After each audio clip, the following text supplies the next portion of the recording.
Hello guys and gals, and welcome to another episode of Rune Words. I know I've put out a lot of videos today, but we finally got information on the pattern rune word, which we were unaware of what the actual statistics were going to be, because they only gave us like the general idea that it was coming. And the only thing that we had up until now was this particular picture, which was from the original Lord of Destruction expansion pack. Now the rune word never actually made it into the game, but because we now have the real statistics, we can compare. So the real statistics are here. So the patterned rune word, they changed a little bit. Right off the bat, if you take a look at the runes, Tal Ort Thul got changed to Tal Ort Thul. So very interesting. They replaced the Tyr with the Thul rune, which means they also took out the +2 to mana after each kill, which is a little sad because +2 to mana after each kill is a very nice effect. I also noticed that they took the 30% block chance increase and they removed it and added instead 30% faster block rate, which I think a lot of people will see as a downgrade. Although 30% faster block rate is nice, 30% block chance was even better. Although I could see this as a very nice companion to a very nice blocking shield. The difference here is that you could have potentially used pattern with a shield with absolutely terrible block chance and beefed it up, whereas now you need a shield that has good block chance to pair along with pattern.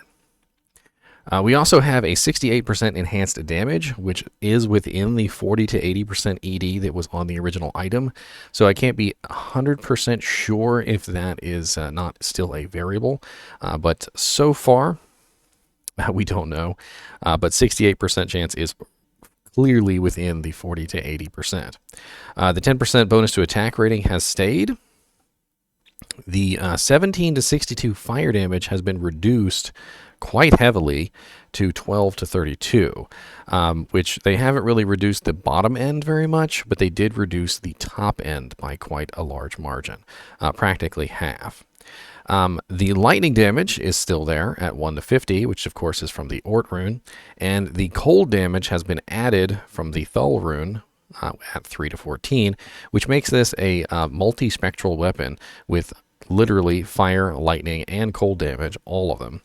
And then, of course, we also have the Tal rune in there, which is providing us with the 75 poison damage. And that was not present in the original word, despite the fact that it had the Tal rune in it, which was a little odd. So it seems like they have exchanged the Tyr rune for a Thul rune to turn this into sort of like a multi-spectral weapon, which will hit a target for a large amount of damage in total. And I feel like we need to take just a second, pull up a calculator, and add up these damage numbers. So what we have right now is 12 plus 1 plus 3. And we can't really add the poison because poison calculates differently. So we're looking at 16 elemental damage. And then 32 plus 50 plus 14. So we're looking at a total of 13 to 96 elemental damage at level 23, with 75 poison damage on top of that. And then it still has the 6 strength, the 6 dexterity, and it also still has the all resistances 15. So it seems like what they have mainly done here is they have exchanged the block chance for block rate, and they have exchanged some of the fire damage for additional cold damage. And not entirely sure this was for the best. Even if the 68% ED is static, 68% is right dead smack in the middle pretty much of the 40 to 80, and it's not really that big of a deal. At this level, small amounts of ED don't really do you very much anyway. It's not until you start getting into the higher end weapons where the tiny ED hurts you. So I'm not too worried about the ED. What I am kind of worried about is that they decided to sort of like nerf the weapon. I already thought that the weapon was a little on the shy end of utility, and now we're looking at a version of the weapon which is not as good I mean, if you pair this with a really nice high block chance shield, the faster blocking rate will help you. So if you're unaware of how faster blocking rate works, basically what it is when you block an attack, you have to perform an animation, right? So you block the attack and the animation goes like this, and you block the attack, and then you pull your arm back, and then once you've completed that full animation, that is your blocking animation. Well, faster block rate means that instead of blocking like this, you block like this, which is a hell of a lot faster than without. So I'm not going to say that faster blocking rate is terrible, but what I am going to say is that faster blocking rate is not as good as block chance. Block chance can raise your block chance up extremely high without the need for a massive amount of dexterity. Now, granted, it does still have dexterity on it, so it is still going to raise your block chance a little bit at the very least. So let's take this rune word at face value and let's work it out, shall we? So we have a large amount of elemental damage. It's a claw, so it's not going to do a particularly large amount of physical damage. And we may not want it to do physical damage. Maybe we are kicking, maybe we are using it on a trap assassin. So, you know, in certain situations, the elemental damage is all but moot. We also have the interesting aspect of it's a very defensive claw. If we ignore the offensive mechanics of this particular claw, we have faster blocking rate.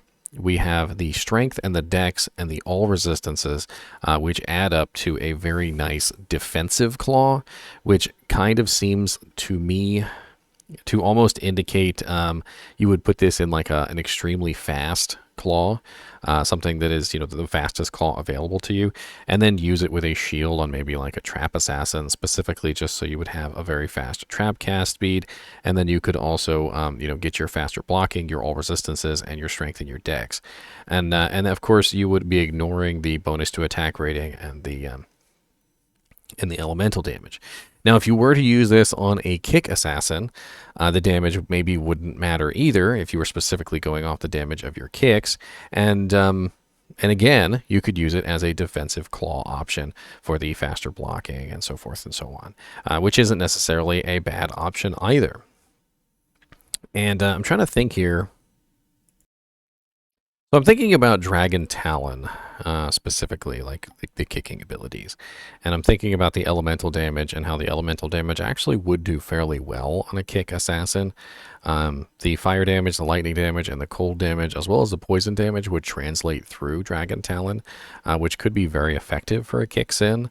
So almost, you know, because as it kicks in, you're using the damage on your boots, you're not using the damage on your weapon. So the weapon damage itself doesn't matter too much here. What actually matters is the bonus to attack rating, which is definitely going to be nice. The elemental damage, which is definitely going to be nice. And the fact that it's a very defensive claw. And I'm starting to really kind of understand what you might use this particular claw for. If I was a kick assassin, and I was a relatively low-level kick assassin, I could utilize this fairly well to be my defensive sort of buff stick, grab a shield, and just start kicking away. The shield and the faster blocking rate, as well as the block chance on the shield, plus the elemental damage, the attack rating bonus, the all resistances, and the plus to stats would actually come in pretty handy for a little low-level kick sin. You could also theoretically use two claws, and I was thinking about this, is that you could throw pattern and just ignore the block rate, throw pattern with malice. I believe malice goes on a claw, and then you would have open wounds. And the faster blocking rate, I think, actually does help claw block. More block chance does not help claw block, but faster blocking rate does help claw block, as far as I remember. All in all, it seems like a pretty solid little low-level assassin claw. Very easy to make with Tal Ort Thul. The hardest rune in that, honestly, being a Thul. And quite honestly, as you level up in normal difficulty, you should find a Thul in Act 4 or Act 5 as you're going toward Diablo or Baal. And that should be around the place where you actually are hitting around level 23. because usually you want to be, ideally you want to be at least level 24 by the time you hit Ancients, and as long as you find the Thul rune before that point, you should have this weapon in your hand and ready to use by the time you are starting to fight Bale and moving your way onto Nightmare difficulty, which will be very effective. This particular item, I don't feel like needs a creation, so I have been creating some of the items and putting them down in the description for you guys to download. If you guys really want me to make a copy of this item for you to play around with, I will do it. Let me know in the comments whether you want to play around with one of these items, and I will cook one up and I will upload it and put the link down in the description. As always, I do appreciate you guys and gals watching my videos, even when I post like 8 videos in one day. I'm very sorry about that. And as always, keep watching.